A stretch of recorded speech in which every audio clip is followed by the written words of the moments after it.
7 people are dead, more than 117,000 homes are still without power, and as of this morning, neither disaster is finished. Over the past weekend, the United States fought 2 completely separate water catastrophes at the exact same time, roughly 4,000 miles apart, and most people watching the news only heard about one of them. This video gives you the full picture of both. By the time you finish watching, you will understand exactly what happened, exactly why both events were so dangerous, and exactly why the people in charge of keeping Americans safe are still not done. Because both of these events are still actively unfolding right now. One of these stories happened in the middle of the country. The other happened in the middle of the Pacific Ocean. On the surface, they could not look more different. A river flood in the Midwest and a hurricane near Hawaii. But underneath the surface, both disasters run on the same handful of ideas: water, ground, heat, and the records we built our world on. Start with the flood, because that is the disaster most of America never heard the full story of. On the 11th of August, 2026, a system of severe storms began spreading across the state of Indiana. What followed over the next 4 days was not just a flood, it was a record-shattering, infrastructure-breaking, historically significant deluge that redrew what people thought was physically possible in a Midwestern summer. The National Weather Service reported that some areas of Indiana received more than 11 inches of rain in a window of just a couple of days. The single highest location total came out of Newcastle, Indiana, where the rain gauge recorded 11.43 inches. Greensburg took in more than 7 inches. Those numbers alone are serious. But raw rainfall totals do not tell you the full story. The full story is about what happens when rain falls on ground that is already completely saturated. Let me define that word because everything else depends on it. Saturated means the soil is so full of water it cannot hold another drop. Think of a sponge that has already drunk its limit. You can pour water on it all day and it will not absorb anything more. Every drop just sits there and has to go somewhere else. Indiana had absorbed repeated rounds of heavy storms in the days leading up to August 11th. It rained, the ground filled up, it rained again, and with every new round, less room remained.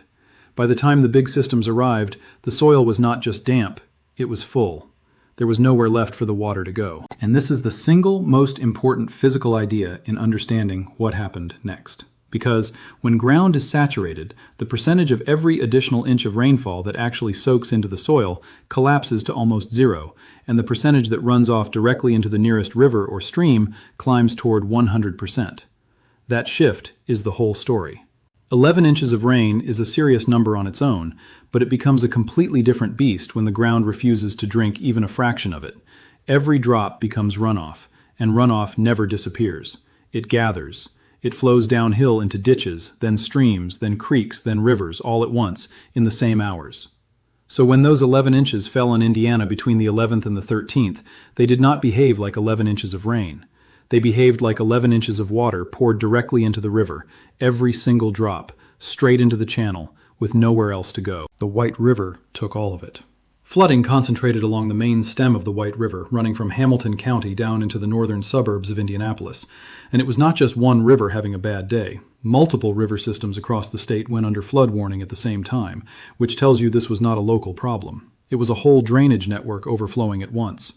Drone footage captured by NBC News showed floodwaters swallowing entire streets in the Ravenswood neighborhood of Indianapolis, submerging cars up to their roofs, rising to the front doors of homes, while residents navigated their own neighborhoods in kayaks and rowboats.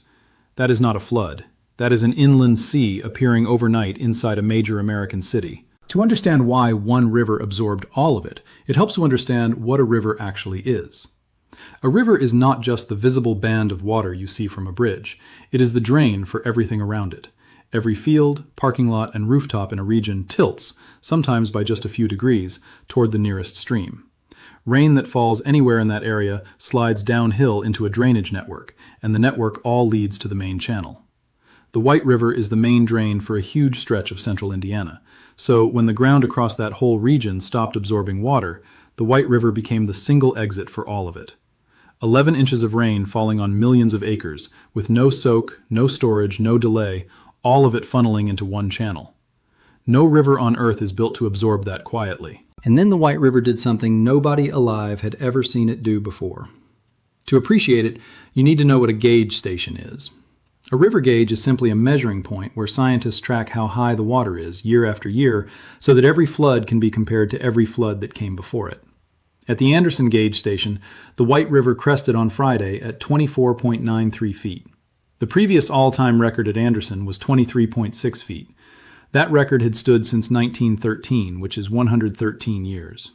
Think about everything that happened inside that span. 2 world wars, the Great Depression, the building of the interstate highway system, the moon landing, every flood that ever moved through Indiana in all that time, and none of them touched that number. Until Friday, August 14th, 2026.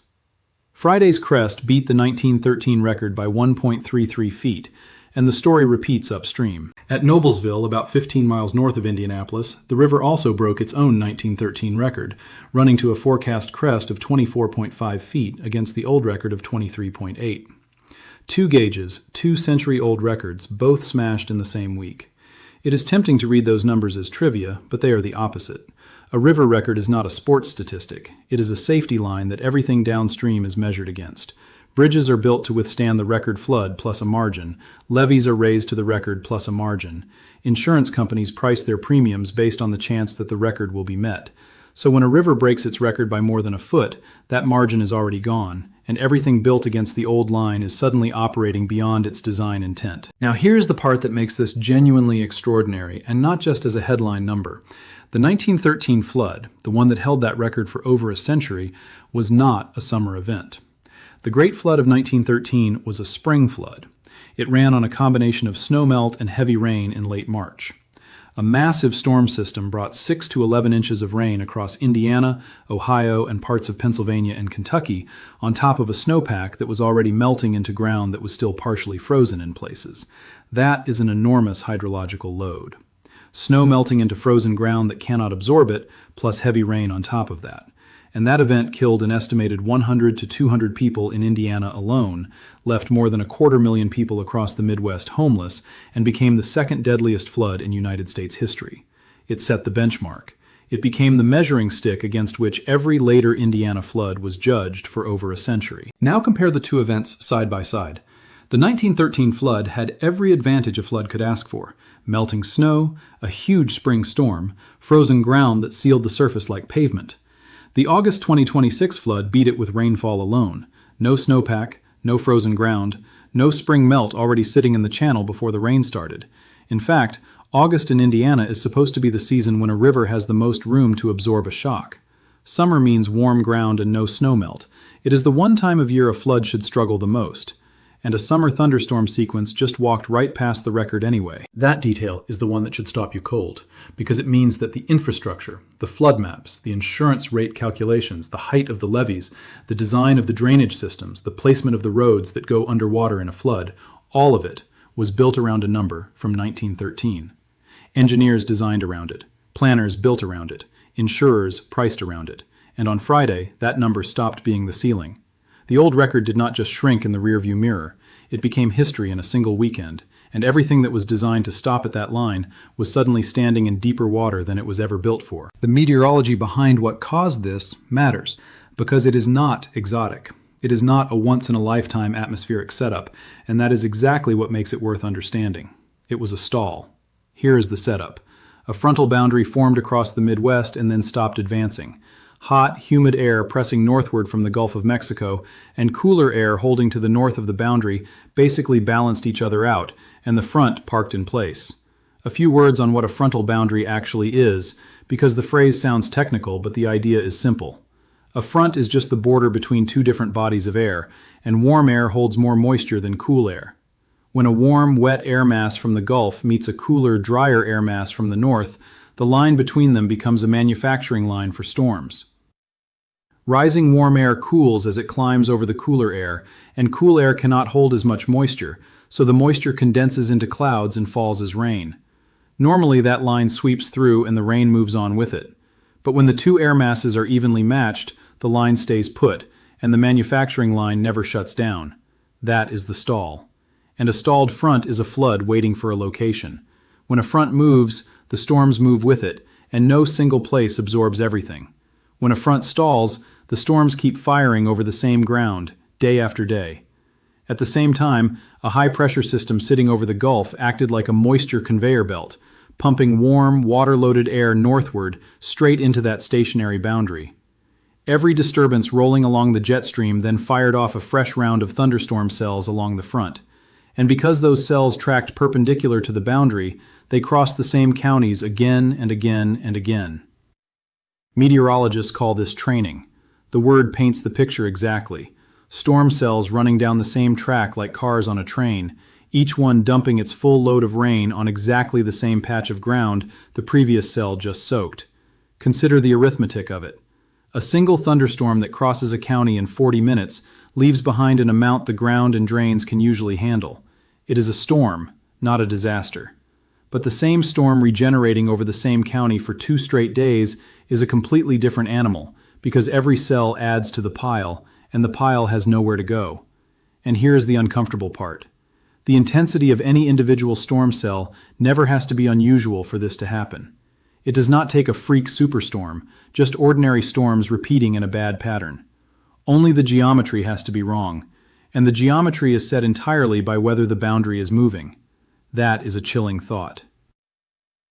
The difference between heavy rain and a catastrophic flood was nothing more than whether a line of air pressure kept moving or stopped. The 1913 Great Flood had the same failure mode, a storm system that stalled. 113 years apart, Indiana was hit by the exact same atmospheric mechanism. Now let us talk about the people, because numbers only carry so much weight. At least 7 people have died in flooding and storms across Indiana as of the latest confirmed count. That number was 5 on Friday, moved to 6 by Saturday, and was revised to 7 by Sunday, and it should still be treated as a live figure. Among the victims was an 18-year-old named Matthew Morey. He was an incoming freshman at Purdue University, a whole life about to begin. He and 3 friends entered the river on Wednesday, right when the flooding was beginning. His body was recovered by the Delaware County Sheriff's Office 2 days later. A 4-year-old boy in Jennings County was killed when a tree crashed through the roof of his home during strong winds. A 58-year-old woman in Lake County, an 86-year-old woman in Porter County, a 32-year-old man in LaPorte County, a 31-year-old man in Henry County. 7 people. Ordinary people in ordinary Indiana towns, killed by water and wind that nobody predicted would be this severe. And the terrible thing about a list like this is how quiet it reads. Each line is a name, an age, a county, and a family that will never be the same. The flood did not care about ages or plans or the life that was about to start at Purdue. The rescue effort was enormous, and it deserves its own minute. The Indianapolis Fire Department alone pulled 95 people and 45 pets out of floodwaters by late Saturday afternoon. Let me repeat that because it is easy to gloss over. One city's fire department, in a single afternoon, rescued 95 people and 45 pets from the water. And that was just one department in one city. Responders also ran rescues and welfare checks in Fayette County. A senior mobile home community in Tipton County was fully evacuated. National Guard soldiers worked alongside local first responders in high water recovery operations in Indianapolis. Hamilton County officials reported historic flooding across the county, and the president of the Hamilton County Board of Commissioners summed up the mood of the whole region on Sunday morning when she said, and these were her exact words, "It is a good morning because it is not raining and the water is receding." That is the bar. Not raining and water going down. That is what counts as a good morning after a week like this. The official response is where this story gets complicated because it turns on the difference between 2 phrases that sound almost identical, and that difference decides how much money actually reaches the people. The governor of Indiana declared a statewide disaster emergency and requested federal aid. The president approved an emergency declaration for the state, and FEMA confirmed that federal disaster assistance was available. That sounds like the full weight of the federal government arrived. But here is the distinction that matters enormously. An emergency declaration and a major disaster declaration are not the same thing. An emergency declaration is the faster, smaller instrument. It frees up to $5 million in federal resources, and it is designed for immediate response, moving people, moving equipment, keeping the operation running while the water is still up. $5 million is a response budget. It is not a recovery budget, and it is certainly not a rebuilding budget for a river corridor that just smashed a 113-year crest record while running through the second-largest metropolitan area in Indiana. The larger instrument is a major disaster declaration. That is what unlocks individual assistance for households whose homes were destroyed and public assistance for repairing infrastructure. Getting there requires joint preliminary damage assessments in all the affected counties, and those assessments were still being completed as of Monday. Until those numbers come back, $5 million is what is on the table. And $5 million against a flood that just rewrote the historical record is not enough. The flooding threat also did not stay in Indiana. By Sunday night and into Monday, heavy rains spread the problem eastward. Flooding hit communities in Ohio, with firefighters in Perry County alone making more than 50 water rescues on Saturday night and into Sunday morning. A woman was found stranded on top of her car in floodwaters in Thorne Township. The flooding threat extended into West Virginia and Kentucky. What started as an Indiana story became a regional story, a Midwest water crisis spreading east with the weather system. The same stalled pattern that hammered Indiana was, in effect, handing the baton to the next state over. It also matters for forecasting. The same reason the front produced relentless rain is the reason the damage was so hard to predict. A single 40-minute storm is easy to forecast. A repeating train of storms is much harder. Predicting exactly where the line will park and for how long depends on a balance between two air masses that can tip by a matter of degrees. Forecasters could see the ingredients on the map days ahead. What they could not see was how long the front would refuse to move. Now, 4,000 miles west, a different disaster. Completely different cause. Exactly the same result. Hurricane Lala strengthened from a tropical storm into a Category 1 hurricane on Saturday, August 15, 2026, as it approached Hawaii's Big Island, with maximum sustained winds of 75 miles per hour. The National Hurricane Center used the phrase, life-threatening conditions, before the storm's closest approach. Lala never made an official landfall. Its eye passed the southern tip of the Big Island without crossing the coastline, and forecasters had noted before the event that a direct strike would have been Hawaii's first hurricane landfall in more than 30 years. It did not happen. There is no landfall point on the record. But before you file this away as the lucky one, the storm that missed, slow down, because the words hurricane, Category 1, and landfall get thrown around so often that they slide past without landing. This storm deserves better, and so do the people who braced for it. Here is what a Category 1 hurricane actually is. The scale ranks hurricanes from 1 to 5, and Category 1 is the weakest rung. But weakest is a relative word, and it is not the word anyone on the Big Island was using that weekend. Category 1 means sustained winds of at least 74 miles per hour, and Lala was sitting at 75. At those speeds, wind can tear branches off trees, rip shingles off roofs, knock down power lines, and turn loose objects into dangerous projectiles. And wind is only half the story, because in these storms, as in the Indiana flood, water is the bigger killer. In flood events, water kills more people than wind does, and the same rule holds for hurricanes.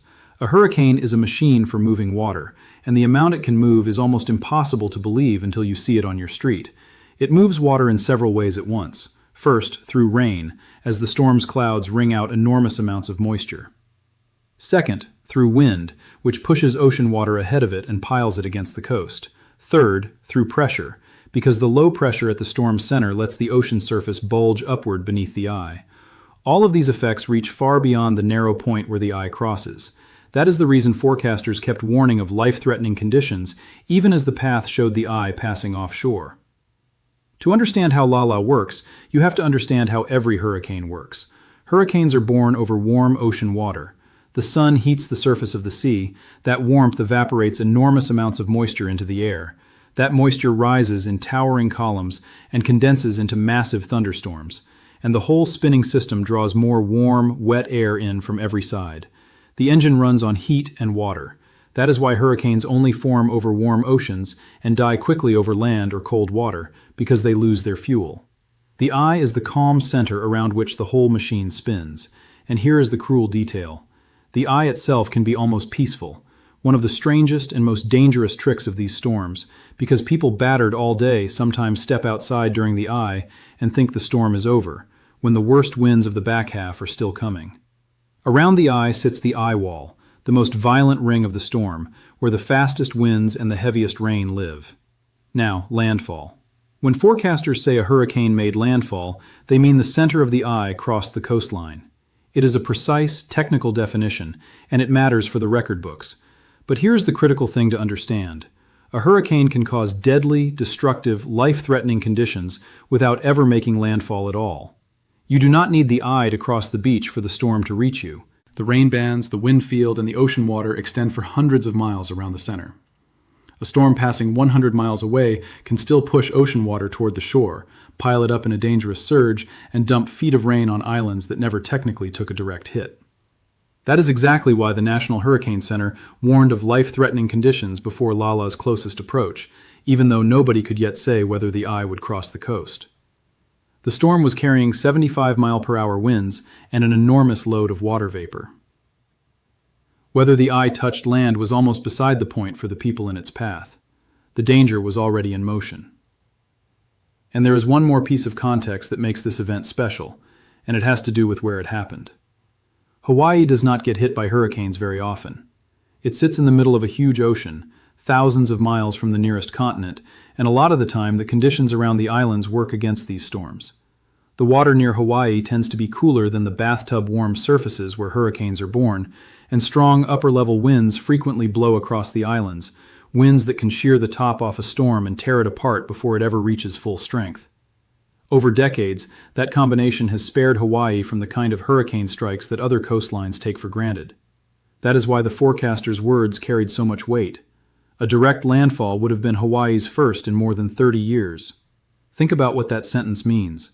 A generation of Hawaiians has grown up never seeing the eye of a hurricane cross their coastline. The last one happened before many of the people now living on the islands were even born. And yet, here came Lala, a fully named hurricane on the map, driving toward the Big Island at the very moment the Midwest was digging out of its own disaster. So on that Saturday, two different kinds of water emergencies were peaking at the same time on opposite sides of the same country.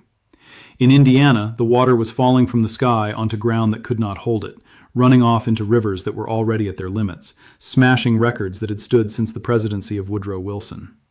In Hawaii, the water was being dragged across thousands of miles of open ocean by a spinning engine of heat and wind, while a whole state watched to see whether the eye would touch down. The West was waiting to find out whether nature would make landfall. The Midwest was already living with the results of the water that would not stop coming. And neither story has an ending yet. On the Indiana side, the damage assessments that decide how much federal money flows to families and communities were still being completed. The death count was still being treated as a live number, subject to change. More than 117,000 homes were still without power. Entire neighborhoods that had been underwater were only beginning the slow process of drying out and being inspected. History may end with a record crest, but recovery does not end with the water receding. On the Hawaii side, the storm had passed the islands without making landfall, but the full picture of what it left behind was still coming into focus. There is an old saying among the people who study these events: the storm is over when the last person is safe, not when the last band of rain passes. The records will eventually say that Lala never touched land. The people in its path will remember it differently, because a hurricane does not have to land to leave its mark. It only has to come close. So here is the big picture that both of these disasters are screaming at us. The numbers we use to build our world are inherited. The levees, the flood maps, the road heights, the insurance rates, the very idea of what a once-in-a-century disaster looks like, all of it was written in a different era, for a different climate, against a different set of records. On Friday, a summer storm system in the Midwest blew past a benchmark that had stood for 113 years, using only rainfall, with no snowmelt, no frozen ground, and none of the advantages that built the old record. And 4,000 miles away the same weekend, a hurricane came closer to Hawaii than any storm had in more than 30 years. Two disasters. Two entirely different weather machines. One shared lesson. The records we measure ourselves against are living documents, and they are being rewritten faster than our infrastructure can keep up. The question is not whether the next record will fall. The question is whether the roads, the levees, the drainage systems, and the response budgets will be ready when it does. Because, as of right now, on both sides of the country, the answer to that question is still very much unfinished. There is a hard rule that comes out of events like these, and it applies to both sides of the country. The official picture of a disaster is always written in retrospect. The record book says what happened, the damage assessments say what it cost, and only then do the rebuilding plans begin. But the next storm does not wait for the paperwork. In Indiana, the old record fell on a Friday afternoon in August, months after the flood maps were printed. In Hawaii, the danger was measured in miles of separation. The lesson is the same in both cases. The margin between a close call and a catastrophe is not luck. It is preparation. and preparation built on yesterday's numbers is already outdated.